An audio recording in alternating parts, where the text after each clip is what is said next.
5 years ago, I purchased my modest two-bedroom home in Lakeview Estates, a quiet suburban development surrounding a small but beautiful 5-acre lake.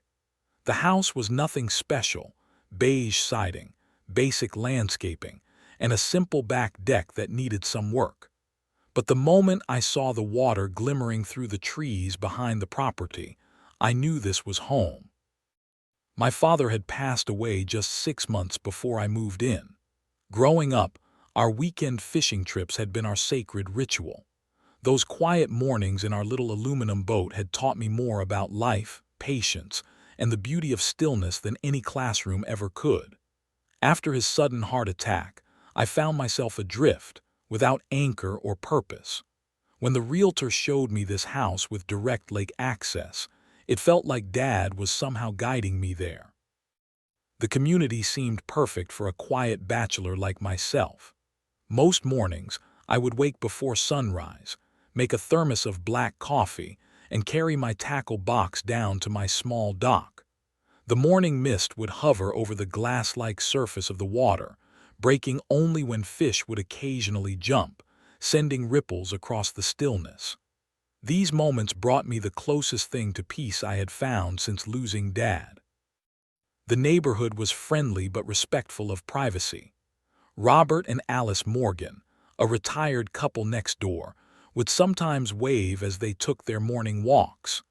Sam Wu, a software developer 2 doors down, occasionally joined me on weekend fishing sessions. The modest homes surrounding the lake housed mostly middle-class families and working professionals. Our homeowners association existed, but remained largely hands-off during those first few years. Monthly dues were reasonable at $120, mostly covering common area maintenance and seasonal landscaping. The quarterly meetings were sparsely attended affairs held in the small community clubhouse, where the biggest debates centered around replacing the damaged mailbox clusters or scheduling the annual block party. My routine was simple but satisfying. Weekdays were filled with my work as an accountant at a local firm.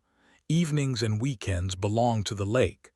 There is something about the ritual of fishing that soothes a troubled mind: the methodical preparation of tackle, the careful selection of bait, the patient waiting, and then the sudden thrill when a fish takes the line. In those moments I could almost hear my father's voice. "That is it, son.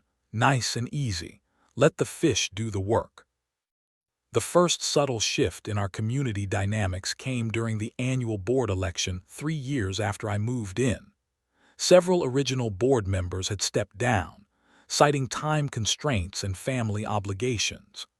The vacant positions were filled mostly by newer residents from the recently developed North Shore, larger, more expensive homes occupied by what Sam called the country club crowd.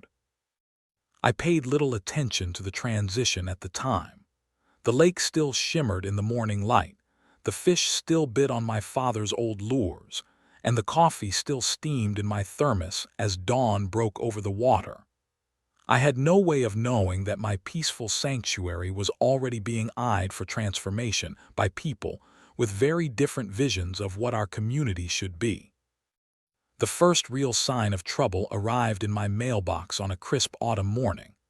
A pristine white envelope bearing the newly redesigned HOA logo, now featuring a gold-embossed crest that looked more appropriate for a luxury resort than our modest neighborhood. I opened it while standing at the community mailbox station, expecting the usual quarterly newsletter. Instead, I found a letter printed on heavy cardstock, adorned with an elegant letterhead announcing Corinne Thompson as the new HOA president. The carefully worded message spoke about elevating community standards, protecting property values, and creating a neighborhood of distinction. At the bottom was a professionally photographed headshot of Corinne, a woman in her mid-50s with an immaculately styled blonde bob, pearl necklace, and smile that displayed perfect teeth but never quite reached her eyes. I first met Corinne in person at the next quarterly meeting. Attendance had suddenly tripled, with residents curious about the new leadership. The community clubhouse had been transformed. Gone were the folding chairs and card tables, replaced with rows of proper seating and a raised platform at the front. Karen stood at a new podium, flanked by 3 other board members dressed in business attire. "Welcome to the new Lakeview Estates," Karen announced, her voice carrying a slight southern accent that seemed to intensify when making important points.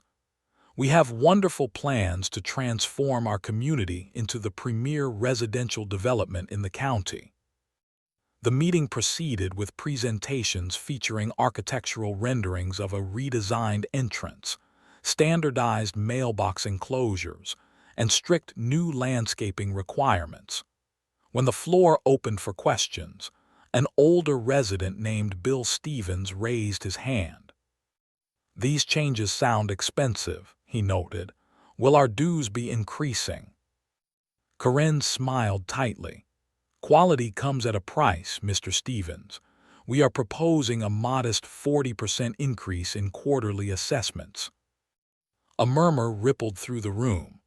Karen continued undeterred, detailing how the board would be conducting more frequent property inspections to ensure compliance with the updated community standards. Then came a comment that made my stomach tighten. "We will also be reviewing the usage protocols for common areas, particularly the lake," Karen stated. "Some activities around our beautiful water feature have become concerning from an aesthetic perspective." Her eyes briefly flicked in my direction. I felt a chill that had nothing to do with the room temperature. Within weeks, new rules began appearing in special bulletins and email notices.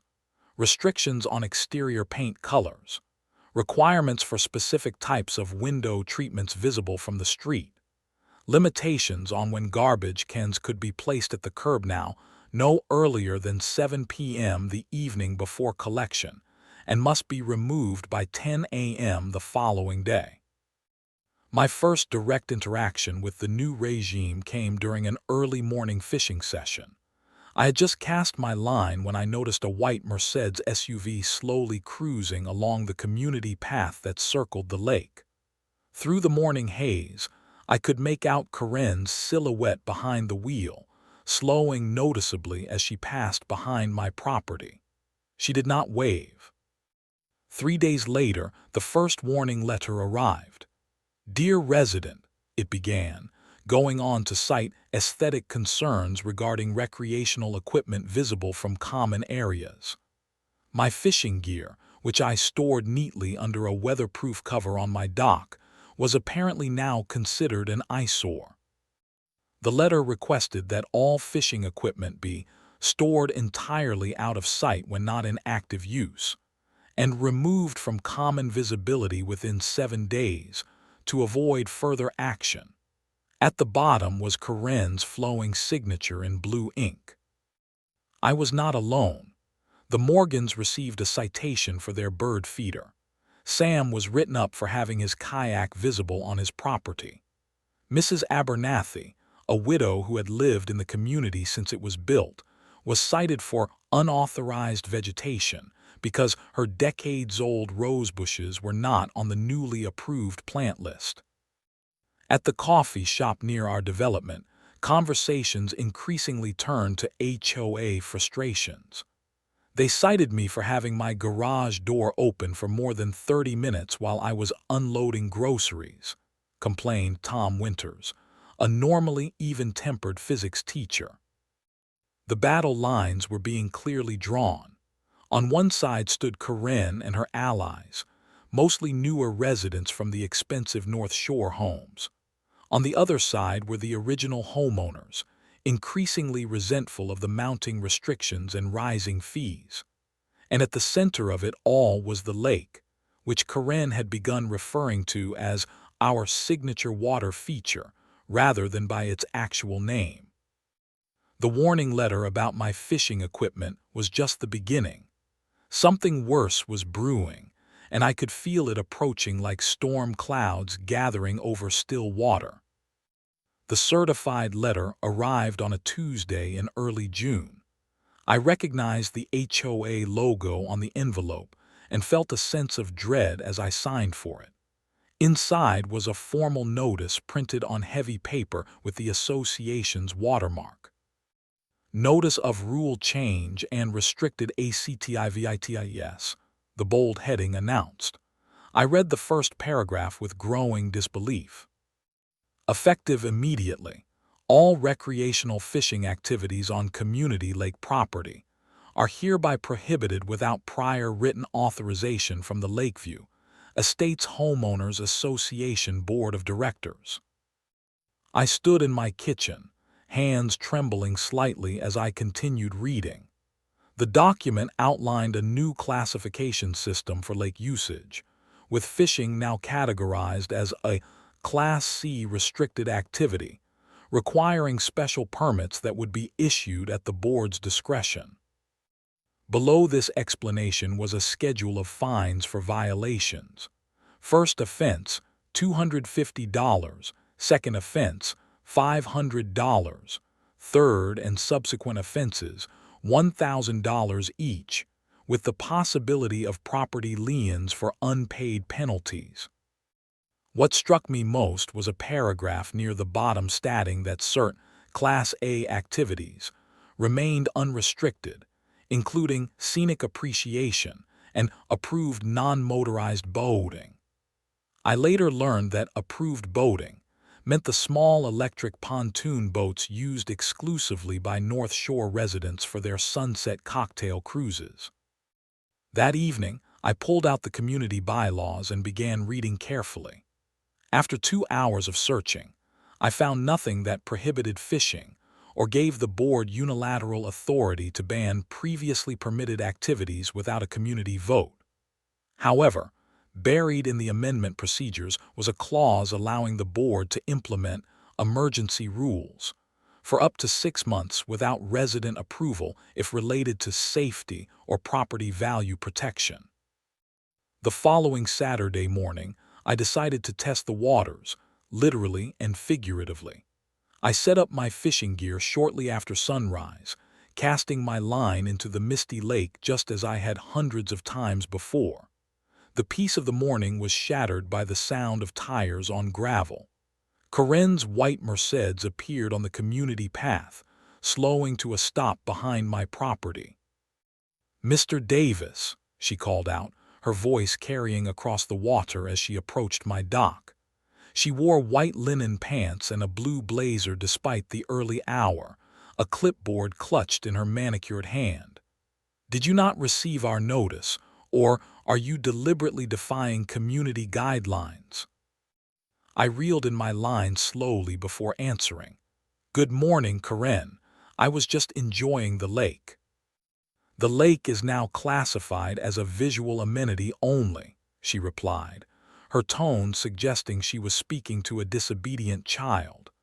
"Fishing is no longer permitted without proper authorization." "I have read the bylaws," I said calmly. "There is nothing in them prohibiting fishing." Corinne's smile tightened. "The board has implemented updated usage protocols under the emergency rules provision.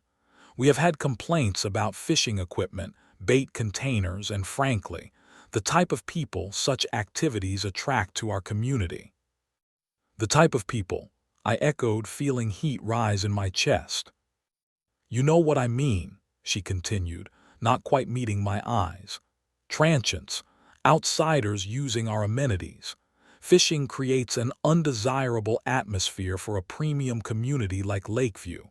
The North Shore properties are now selling in the high 6 figures and buyers expect a certain ambience." I gestured around at the empty shoreline. "I am the only one fishing. I live here. My property taxes help maintain this lake." Corinne began writing on her clipboard. "This conversation is being documented as your first formal warning. Please remove your equipment immediately or a fine will be assessed." She tore off a carbon copy and held it out to me.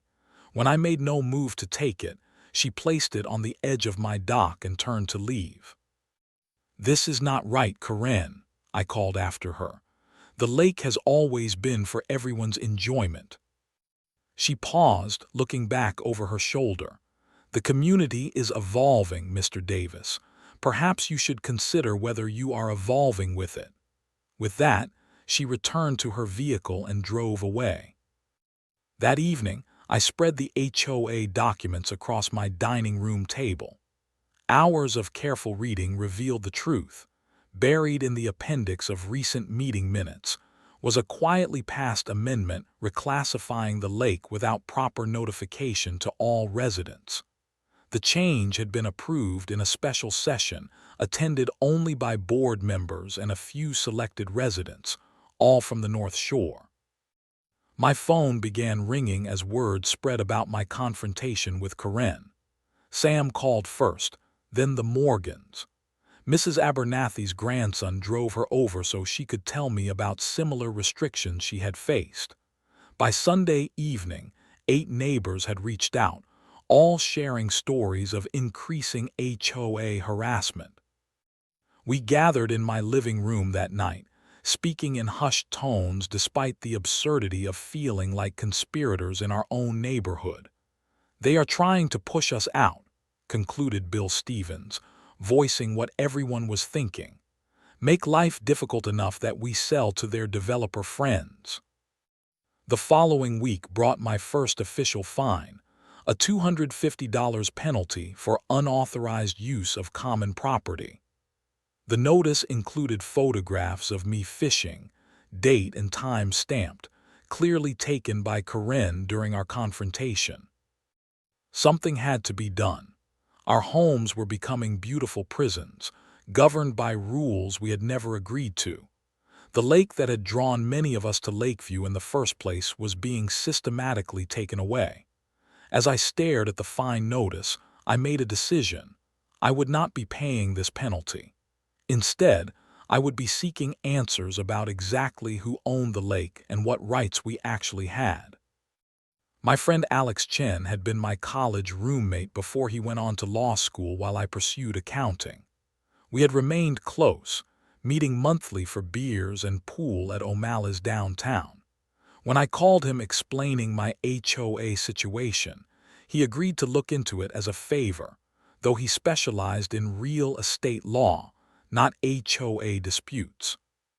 2 days later, I sat in his office at Chen and Associates, surrounded by leather-bound law books and the smell of coffee that seemed permanently embedded in the walls.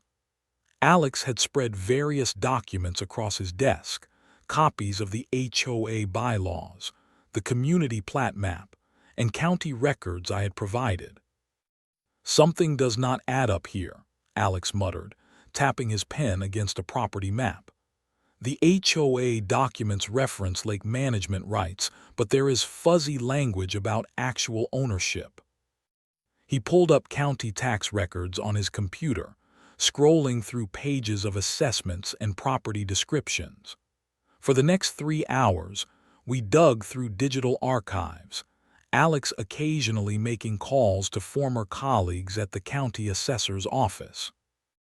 As afternoon sunlight slanted through his office blinds, Alex leaned back in his chair, a slow smile spreading across his face. "James, I think we just found something big." According to the records, when Lakeview Estates was initially developed in 1992, the original construction company, Meridian Homes, had filed for bankruptcy midway through the project. The partially completed development had been purchased by another company, Sunbelt Development, which finished building the homes and established the HOA. However, in the transfer of assets, the lake parcel itself, designated as Lot 47 on the original plans, had never been properly reassigned. "Technically speaking," Alex explained, pointing to a survey document, "the lake is not owned by your HOA. The original development company no longer exists, and the lake parcel was never properly transferred to Sunbelt or the HOA. It has been sitting in a kind of ownership limbo for over 30 years. I stared at him, struggling to process the implications. "So who owns the lake?" Right now, legally speaking, no one. Alex flipped through more papers. It would be classified as abandoned property under state law, which means it could potentially be claimed through a legal process called adverse possession or through direct purchase from the county after certain procedures are followed. My mind raced with possibilities. Are you saying I could actually claim ownership of the lake? Alex nodded slowly. Potentially, yes. It would require filing the proper paperwork, paying any back taxes owed on the parcel, and going through several legal hoops. But given that no entity has exercised clear ownership rights or paid taxes on the specific parcel for decades, you have a legitimate path forward. For the next 2 weeks, I became a fixture at the county record's office. I took vacation days from work, arriving when the doors opened and staying until closing. The property's history was complex. Assessments had been improperly lumped with common areas, making it appear that taxes were current when in fact the lake parcel itself had fallen through bureaucratic cracks. Meanwhile, Karen seemed to sense something was happening. Her white Mercedes appeared with increasing frequency, circling the lake and slowing as it passed my property. Twice, I noticed her taking photographs of my house and dock, even though my fishing equipment was now stored out of sight.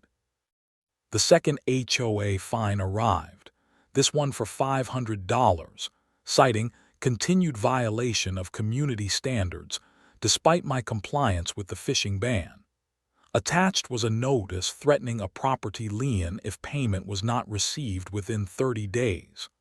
What the notice failed to mention was what specific violation I had committed, a detail Alex assured me would make the fine legally unenforceable. One evening, I invited my most trusted neighbors to a secret meeting in my garage. With the doors closed and voices kept low, I laid out what Alex and I had discovered about the lake's ownership status. Sam Wu, being tech-savvy, had brought his laptop to help map out the legal territory we were entering. "This is our chance," I explained to the small group of 5 neighbors. "But it will require money, potentially tens of thousands for back taxes, filing fees, and legal costs." Mrs. Abernathy, now in her 80s, reached into her purse and pulled out a checkbook. "My husband and I moved here to enjoy that lake. I have watched these people take away everything that made this place special. Tell me what you need." One by one, the others made similar commitments. Robert Morgan offered his expertise as a retired civil engineer to help with any surveys or technical assessments needed. Bill Stevens knew someone at the local newspaper who might be interested in the story as leverage if things got ugly. As my neighbors left that night, I felt both exhilarated and terrified by what we were undertaking. The plan would require every penny of my savings, potentially risking my financial security on a legal gambit that might fail. But watching Karen's reign of terror expand each week made the decision inevitable. The following day, another certified letter arrived from the HOA, this one including photographs of my garage the previous night with cars parked outside, citing me for unauthorized gathering and improper use of residential property. Karen had been watching more closely than I realized. I folded the notice carefully and placed it in a growing file labeled HOA harassment. Then I called Alex. "I am in," I told him. "Start the paperwork. I want to buy the lake." Alex warned me that the process would be complex and time-consuming. There would be environmental surveys, tax assessments, title searches, and numerous legal filings. Most importantly, I would need to maintain absolute secrecy. If the HOA discovered our plan before completion, they might attempt to file competing claims. That night, I stood on my dock watching the sunset reflect on the water. For the first time in months, I felt a sense of purpose stronger than my grief or frustration. Whatever happened next, I was no longer just a victim of Corinne's regime. I was fighting back. For the next 3 months, I lived a carefully orchestrated double life. On the surface, I became the model HOA resident. My lawn manicured precisely to the 2.5-inch regulation height. Garbage cans never visible outside approved hours. Holiday decorations conforming exactly to community guidelines. I paid the unjust fines without protest, though Alex filed formal appeals through proper channels to preserve our legal options. Behind this compliant facade, Operation Lake Rescue consumed every private moment. My dining room transformed into command central, walls covered with property maps, legal documents, and process flowcharts. I installed blackout curtains to prevent anyone from seeing inside during our strategy meetings. The legal process proved even more Byzantine than Alex had warned. The first hurdle was establishing the exact tax situation. Since the lake had fallen through administrative cracks, we had to reconstruct decades of missed assessments. A county clerk sympathetic to our cause helped calculate the back taxes at approximately $47,000, far more than my initial estimate, but not insurmountable with our neighborhood coalition's pooled resources. Each step required meticulous attention to detail. Environmental surveys needed to be conducted discreetly, accomplished by having Sam's brother-in-law, an environmental engineer, visit for fishing, while actually taking water samples and conducting soil tests. Historical claim searches required hours in dusty archive rooms, looking for any potential competing ownership interests that might emerge once our claim became public. The most difficult challenge was maintaining secrecy while conducting legitimate business with county offices. I created a limited liability company called Lakeside Preservation Holdings to handle the transactions, using my cousin's address in a neighboring county for all correspondence. Every document had to be reviewed multiple times to ensure no connection could be traced back to my name or address until the final transfer was ready. Weekly, our core group met under the guise of a neighborhood watch committee, rotating between houses to avoid suspicion. Mrs. Abernathy kept meticulous notes. Robert Morgan handled the technical aspects of property boundaries, and Bill Stevens monitored board activities through his wife, who had befriended Corinne's assistant. Corinne grew visibly unsettled by my sudden compliance with HOA rules. Her white Mercedes would idle outside my house, her eyes narrowed as she observed my perfectly maintained property. 3 times she conducted surprise, routine inspections, finding nothing to cite but clearly searching for any reason to issue new violations. The most dangerous moment came one afternoon when Corinne cornered me at the community mailboxes. "James," she said, her voice dripping with false sweetness, "I have noticed such improvement in your property lately. What brought about this sudden interest in community standards?" I felt sweat forming on my brow as I fumbled with my mail. "Just trying to be a good neighbor, Corinne." "Really?" She leaned closer. "Because the board was just discussing your property yesterday. Some members feel your sudden change might indicate something else at play." I forced a neutral expression. "Just turning over a new leaf, nothing more to it than that." She studied my face for an uncomfortable moment.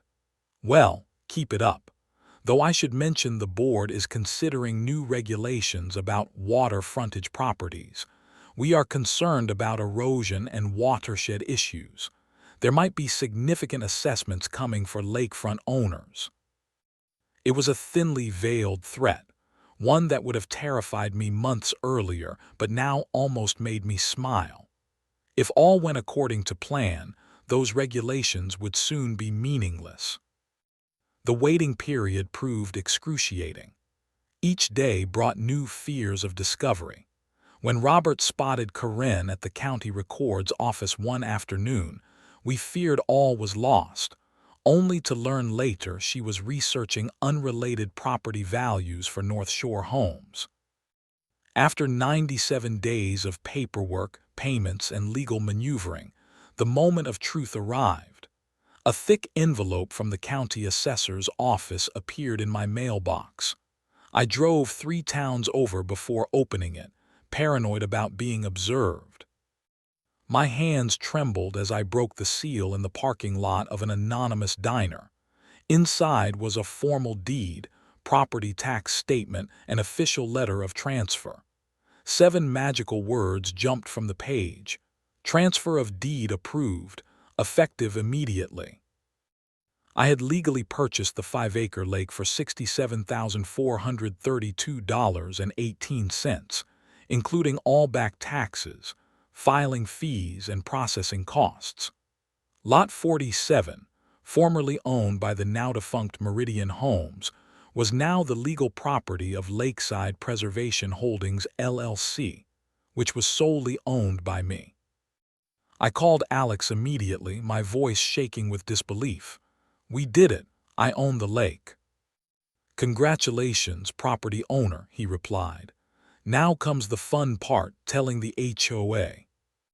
That night, our core group met in my garage one final time, not as conspirators but as celebrants. Mrs. Abernathy brought champagne, and Sam presented a cake decorated with a crude blue frosting lake. As we toasted our success, we finalized plans for what we called Revelation Day, the carefully choreographed moment when Corinne and the board would learn the truth. Revelation Day was set for Saturday, June 15th, strategically chosen to coincide with the HOA's annual Lake Appreciation Day event. According to the community newsletter, Corinne and the board would be conducting their ceremonial property walk at 10 a.m., showcasing recent improvements and announcing future plans for our premium water feature. Preparations began 3 days earlier. I hired a professional surveying crew through Robert's connections, instructing them to work only between midnight and 4 a.m. For 3 consecutive nights, they placed official property markers at precise coordinates around the lake perimeter, each one bearing a small metal tag with the new parcel number and owner information. A sign company from 2 counties over-delivered materials to Sam's brother's house, where we assembled them in his garage. The centerpiece was a 4-foot-wide professional sign reading, "Private Property, RESID and TS not welcome without permission," in bold lettering, with smaller text citing relevant trespassing statutes. 6 smaller signs stating "Property of Lakeside Preservation, HOLDINGS, LLC, no HOA access," were designed for strategic placement at walking path entrances. The signs were installed during pre-dawn hours on Revelation Day by our trusted group, each positioned for maximum visibility along the board's planned walking route. My attorney Alex arrived at 9 a.m., dressed casually but carrying a briefcase containing all legal documentation. 2 friends from his office accompanied him, serving as witnesses and additional legal support. At precisely 9:45 a.m., I took position on my dock, fishing rod in hand for the first time in months. I wore my father's old fishing vest, deliberately baiting my line as I heard voices approaching along the community path. Corinne led the procession, wearing a cream-colored pantsuit and wide-brimmed hat despite the June heat. Behind her walked the 4 board members and approximately 20 residents who had joined the property tour. Their casual conversation died abruptly as Corinne froze mid-step, her eye caught by the large sign positioned directly in her path. I watched her stride falter, confusion washing over her face as she read the sign once, then again. She turned toward her companions, pointing at the offending message with an expression of disbelief. "What is the meaning of this?" she demanded, voice rising to a pitch that carried clearly across the morning air. The board members clustered around her, murmuring in confusion. This was my cue. I reeled in my line deliberately and walked up from my dock to meet them at the path edge. Alex and his colleagues approached from the opposite direction, perfectly timed. "Good morning, Karen," I said calmly. "I see you have noticed the new signage." "Who put these up?" she demanded. "This is vandalism of community property. Richard, call the police immediately." She gestured to a board member who was already reaching for his phone. "That would be inadvisable," Alex interjected smoothly, stepping forward and offering his business card. "These signs are legally placed by the property owner." "Property owner? This lake belongs to the HOA." Karen's voice had taken on a shrill quality. With practiced calm, I removed the property deed from a waterproof folder and held it out to her. "Actually, Karen, the lake never belonged to the HOA. It fell through a legal gap when the original developer went bankrupt in 1992. I have purchased it from the county after paying all back taxes and completing the proper legal process. The lake now belongs to me." The color drained from Karen's face as she snatched the document, her eyes darting across the official seals and signatures. Board member Richard Jenkins, a retired corporate attorney, moved beside her to examine the paperwork. "This appears legitimate," he conceded reluctantly after reviewing several pages. The gathered residents began whispering among themselves, several failing to hide smiles. "This is impossible," Karen stammered. "The board will challenge this immediately. We will sue for property rights." Her threat dissolved as their HOA attorney, who had been summoned by phone, arrived 20 minutes later and confirmed the legal standing of my claim. "The deed appears valid," he advised the board quietly, though we all could hear. The parcel was indeed never properly transferred to the association. Karen called an emergency meeting for that evening in the community clubhouse. Word spread rapidly, and by 7 p.m., the room was packed beyond capacity. Residents stood along walls and spilled out into the parking lot, all eager to witness the confrontation. Karen struggled to maintain order, banging her gavel repeatedly as conversations buzzed throughout the room. Her face had transformed from the morning's shock to tightly controlled fury. "This meeting will come to order," she shouted, finally silencing the crowd. "We are facing an unprecedented crisis in our community. Through some legal manipulation, a resident has allegedly taken control of our lake." I rose from my seat in the front row where Alex had advised me to position myself. "Not allegedly, Karen. Legally, and not your lake, my lake." She glared at me with undisguised contempt. "Mr. Davis apparently believes he can undermine the integrity of our community through legal trickery." "Legal trickery," I replied, my voice steady.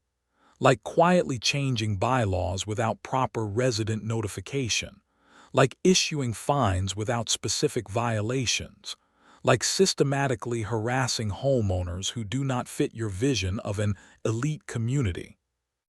Years of frustration poured out as I addressed the packed room, methodically listing each instance of the board's overreach and intimidation.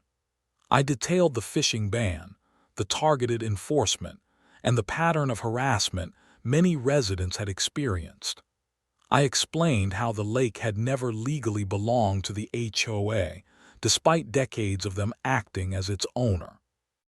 When I finished speaking, the stunned silence that followed was broken by Mrs. Abernathy's slow, deliberate applause from the back row. One by one, other residents joined until the room filled with the sound of clapping hands and murmurs of approval. Karen's face had turned an alarming shade of red. "This is not over," she hissed as I returned to my seat. "Not by a long shot." but the tremor in her voice suggested otherwise. Her carefully constructed kingdom was crumbling before her eyes, and everyone in the room knew it. By the following weekend, new signs had replaced the confrontational ones around the lake perimeter.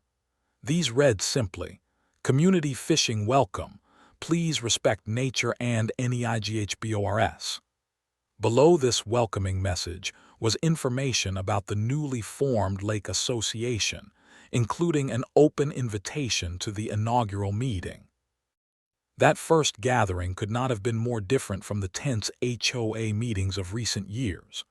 We met on the community dock, now legally mine but designated for public use. Children sprawled on blankets spread across the grass, creating colorful posters for the upcoming fishing derby. Adults sat in camping chairs, discussing simple, sensible guidelines over glasses of Mrs. Abernathy's homemade lemonade. "The basic rules are straightforward," I explained to the assembled neighbors. "No motorized boats except for lake maintenance. Catch and release fishing encouraged. No littering. Respect quiet hours from 10 p.m. to 7 a.m. And most importantly, everyone is welcome to enjoy the lake responsibly." Noticeably absent were Corinne and her 4 loyal board members. The previous day, certified letters had been delivered to each of them, explicitly denying them access to lake property due to documented history of community harassment and misrepresentation of property rights. Alex had assured me that while the language was pointed, the restrictions were legally sound since I now own the property. Mr. Peterson, an 83-year-old resident who had lived in Lakeview since its construction, approached me after the meeting. His weathered hands trembled slightly as he held his ancient fishing rod. "I have not fished here in 3 years," he confessed, voice breaking slightly. "After my 3rd warning letter, I just gave up. Never thought I would feel this joy again." The following week, I used vacation time to organize a children's fishing program. 12 neighborhood kids participated in the first session, learning how to bait hooks, cast lines, and respect the water. Sam set up a website for the Lake Association, including a transparent accounting of maintenance costs and voluntary contribution options. The community response was overwhelming. Lakefront homeowners volunteered to host rotating cookouts every other weekend. A retired biology teacher started a nature education program. 3 residents with landscaping experience offered to maintain the shoreline plants that helped prevent erosion. Corinne's attempts to reassert control through the HOA proved increasingly desperate. First came threats of legal action, quickly dismissed by their own attorney. Next, she tried implementing view easement fees for properties overlooking the lake, another legally dubious move that gained no traction. Finally, she proposed a massive special assessment to build a new premium water feature elsewhere in the development, which residents overwhelmingly rejected. The monthly HOA meetings, once Corinne's stage for authority, became sparsely attended affairs. Without the power to regulate lake access or issue arbitrary fines, the board's influence diminished rapidly. Residents began questioning other long-standing rules, challenging unnecessary restrictions, and demanding financial transparency. 3 months after Revelation Day, a for-sale sign appeared in front of Corinne's North Shore property. Neighbors exchanged knowing glances but said nothing publicly. When a moving truck arrived 2 weeks later, few were surprised. I observed from a respectful distance as workers loaded Corinne's designer furniture into the vehicle. As the movers worked on the final items, Corinne approached me where I stood at the lake's edge. She had lost the imperious posture that once defined her presence, her shoulders slightly slumped in defeat. "You have destroyed everything I tried to build here," she said quietly, no longer attempting to hide her bitterness. I cast my line into the water before responding. I did not destroy anything, Corinne. I